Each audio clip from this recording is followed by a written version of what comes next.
Hey guys, welcome to this video. So today I'm going to be talking about when is a good time to start a garden maintenance business, and there is no real right or wrong time. It all depends on you and your life and when you're ready, basically. So a lot of people like to start a garden maintenance business in the spring, which would make sense because everything's starting to grow. But is there any reason why you can't start a garden maintenance business now in the winter? It's, well, I say winter, it's autumn going into winter, isn't it?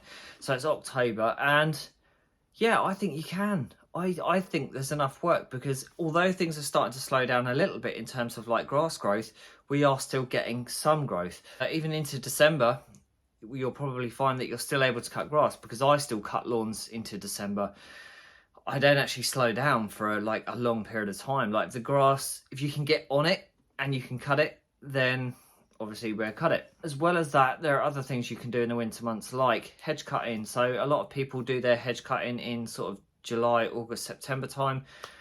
I like to do one or two then, but then I try and save some hedge jobs or one-off big hedge jobs until the winter months because I know that there's more likely, or it's more likely that I'm going to have time to do those sorts of things.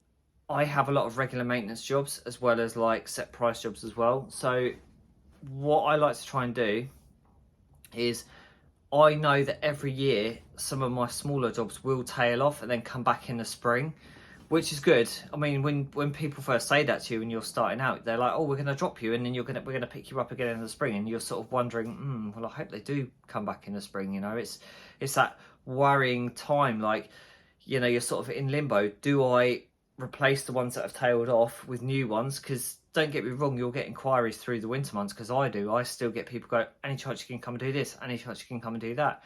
And of course, because the others have tailed off, I tend to often fill that gap with either one-off ones, and sometimes they can be regular ones. They might be people that come on board in, say, October, November, and they're like, "Pete, we want you every week or every other week," and it's going to be an ongoing thing moving forward. So what tends to happen, and whether you think it's right or wrong or you can relate to it as well, the ones that have tailed off, if you've had to replace them with new ones, like you see you get an inquiry, you fill that gap because you need, you know, it's income, isn't it? If the others have tailed off and you've lost income, it only makes sense that if someone's there to replace the gap and replace the space, you may as well take it on and earn some money. So I always think, don't be afraid to be ruthless, because in this game you have to be.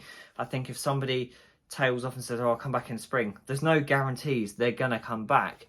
Like, I've got a few that do come back, and I've started to build up a bit of trust with those people, so I know when they tail off they're gonna come back.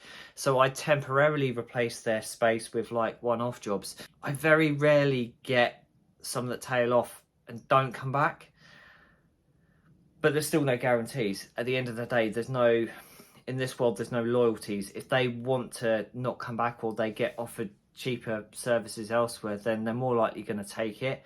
And as we've discussed in other videos in the past, sometimes cheaper isn't always better. You might get somebody that's offering, you know, £20 an hour for garden maintenance or gardening services, or £20 a grass cut. All I'm going to say is you get what you pay for in this world, and sometimes cheap is not always good. So but anyway, I've kind of drifted off topic slightly. There are things you can do in the winter months, like hedge cutting. There are still weeds and flower beds to detail. That's a great time to detail the flower beds, because you know once you've cleared them and you've got on top of something, there's a very good chance that you're not going to get too much regrowth in terms of like weeds coming through. So once you've cleared it, it's going to look really, really cool. Another thing you can be doing in the winter months is wisteria pruning. So that is generally, like rule of thumb, sort of December, January time. I've always done it that time, and they've always come back and they flourished and they look absolutely beautiful. There's plenty of that sort of thing to do as well.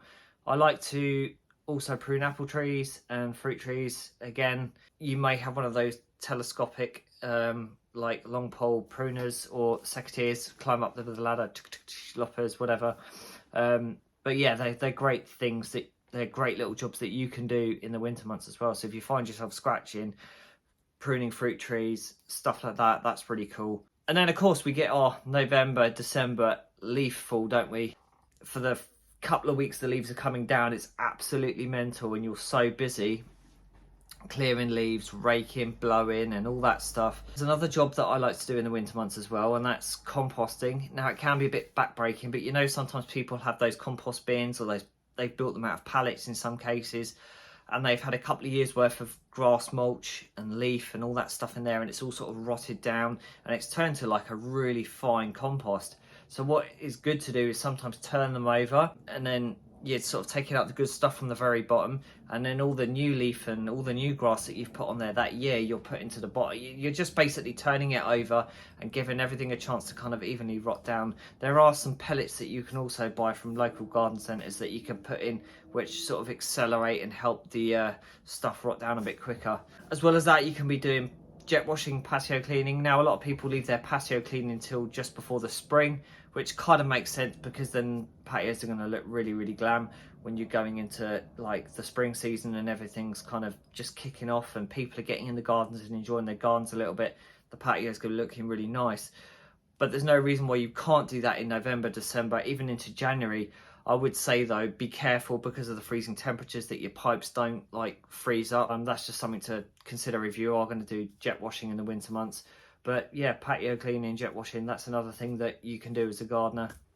I've covered grass, so you still can cut grass into December. You can cut hedges, you can weed and just detail things that you don't ordinarily get the time for. You can do one-off tidy-ups, you can do garden clearances where you just take rubbish away, patio cleaning, wisteria pruning, apple tree pruning. And do you know what, even worst case scenario, I'm not desperate for work, but when you do get snow and ice, you might have some elderly customers, some vulnerable customers. So another thing that I do for those vulnerable people is I offer to clear their driveway, because some of them might still want to go out in their car. And if they've got a driveway which is quite slippery, I like to kind of shovel the snow and then put some of that salt down, clear the ice so that they can get out safely and they've got no worries of falling over or having an accident or anything. That's just another little something that you guys can do as well. So, I mean, going on what I've spoke about already, like that's a ton of work. Like there is enough there to keep gardeners going throughout the year. So going back to the original question, is it okay to start a garden maintenance business in the colder months? Yeah, sure, why not? If you've got a plan, right? If you've got a plan, you've got a van, you've got your tools, and you've planned ahead and you've got like clients in place, there's no reason why you can't go and get plenty of work just to keep you going. Anyway, I'm wrapping up this little chat here. If you're new to the channel and you haven't yet subscribed, please do subscribe. It'd be awesome to have you guys tag along. And if you've got any comments, get them in below. And yeah, it's been nice to kind of just throw those little bits at you so you've got something to think about. If you are new and you want to get into gardening, then yeah, just honestly give it some consideration, because you don't have to wait till the spring. It's never too late. Like if you want to get into gardening now, do. It will be harder because it's colder and things are slowing down, but there will always be work there if you want it. So wrapping it up, I'll see you guys on the next one. Look after yourself, stay awesome, keep working hard. Peace out.